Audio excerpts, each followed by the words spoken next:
Hello, it's Mr. Orgek again, and welcome to Unit 3, Lesson 2, Function Notation. Last year you did a lot of graphing on linear equations, and they looked like y equals mx plus b form is what you were looking at. Well, this year now, you're going to see other things that look like f of x equals like mx plus b, or whatever other functions come in, or you'll have a g of x or an h of x. So don't panic when you see that notation. It's just another fancy way of saying y equals.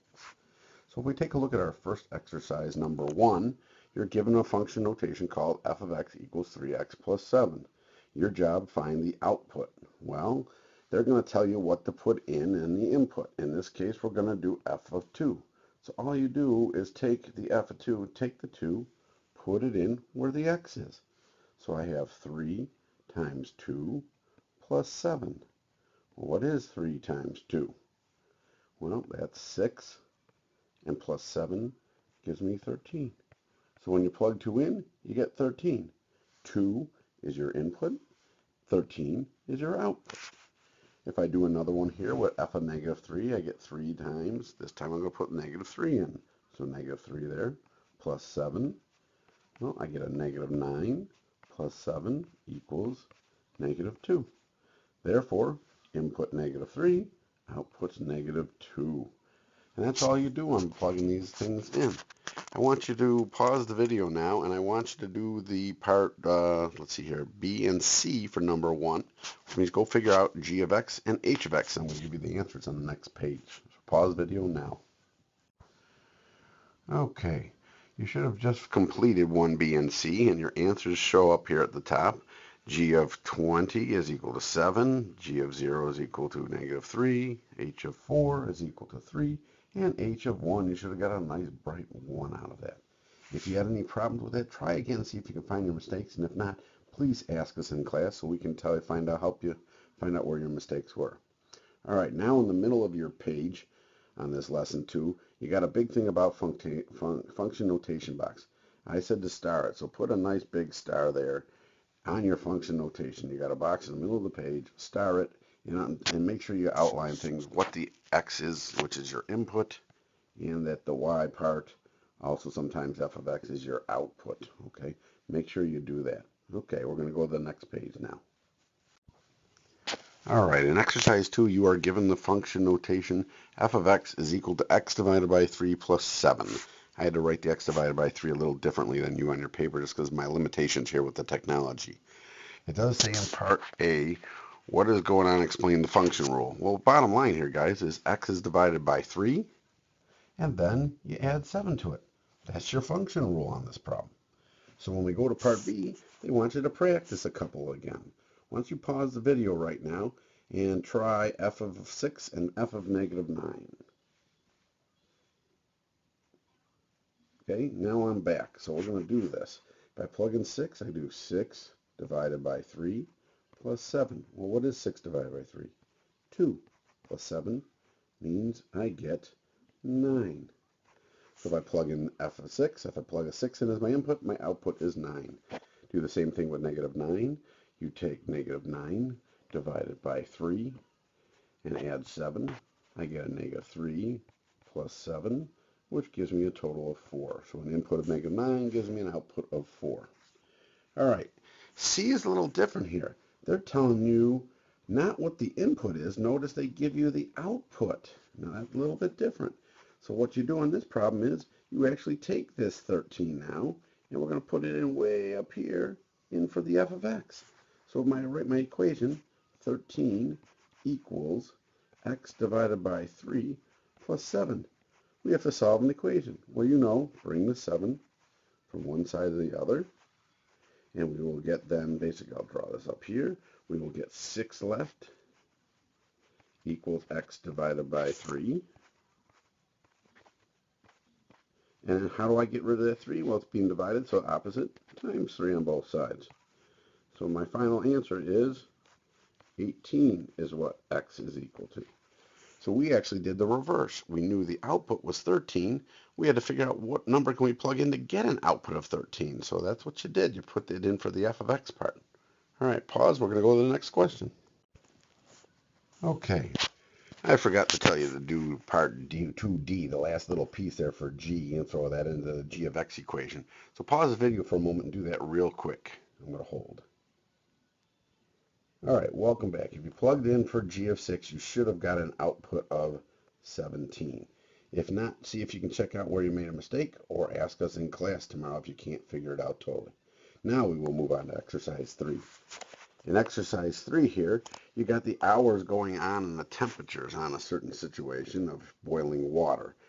And what they want you to do is find T of 2. Well, this is a little differently. They didn't give you the equation or the function rule. They gave you a chart.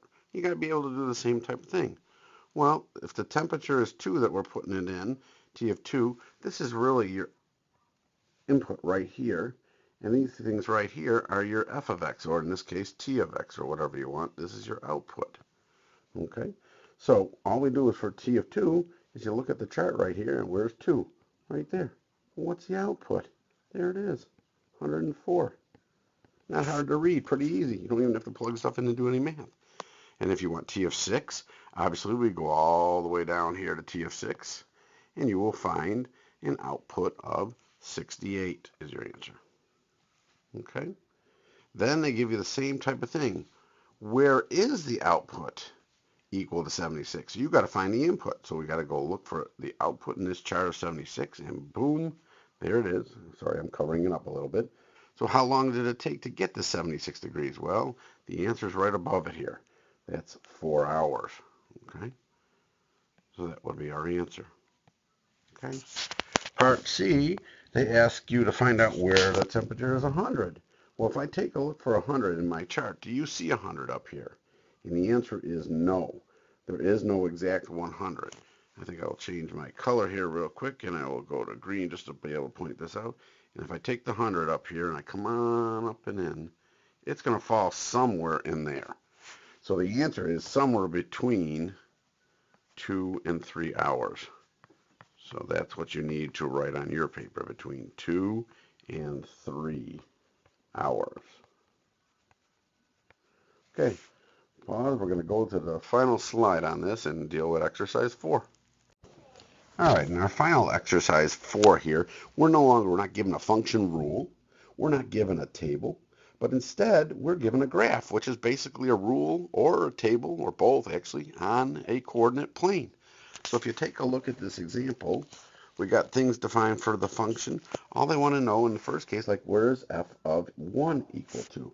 Well, I go to, remember, this is an x right here. So when you're dealing with this, that's an x. So you go to where x is equal to 1, that's right here, and you're going to go on up here, and I circle my answer. Well, how high did I go up? 1, 2, 3, 4. So my function of 1 is equal to 4. Pause the video and see if you can find -3, f of -3, f of 5, and f of 10 real quick, and then I'm going to give you the answers. Well, thank you for pausing. At f of -3, we come on over here to -3, and we go down, and it looks like that turns out to be a -4. When I do f of 5, I got to count out 1, 2, 3, 4, 5 right here, which means I go down 2, which is -2. And when I do f of 0, that's right here. I know I'm off a little bit on my drawing, but it's up 2. So it's real easy to find, when you know your inputs, what your outputs are in the table. By the same mean now, when we take a look at part B, they want to know where the output is 0. Well, I'm going to change colors here again, and I'm going to go back. Let's go with orange this time. And I want to know where is the function equal to 0. Well, remember, this is where basically y is equal to 0. So what's the height equal to 0? Well, I see one right here, I see one right here, and I see one right here. I actually have 3 answers. One crosses at -1, one crosses at, it looks like 4, and one crosses at, what, 5, 6, 7? Should be my answers. Okay? So you got 3 places that the output is 0. Those are the 3 inputs. At the same time, let's go with, for the function is equal to 2. So I'm going to take a look for 2. I go up to the height of 2 here. I'm going across like here. And I've got 2 of them. One here, one here. One is, of course, at 0. We already found earlier on. And the other one looks like you go over 1, 2, 3. So you're going over 3 before you go up 2. All right. Final part here. We're going to go to part C. Find the largest output And what is its X value? So in this one here, change my color to purple here. What do you think the largest output in this table is? I know it's getting crowded up here, but it's the highest point. Well, if you follow this graph, it's way up here. This is the highest point. Well, what was it? It's up 1, 2, 3, 4, it looks like. 2, 3, 4. Okay, so that's my highest, my largest output is a 4. What was the input? Well, what was its X value? Way down here, it's a 1. Okay? Not hard to do inputs and outputs and reading these things and finding a maximum, by the way. That's what that's called when it's the highest output, the largest output. And we'll talk about lowest ones too somewhere along the line coming up in future lessons. So there we go. Make sure you write a nice WSQ and have a good day.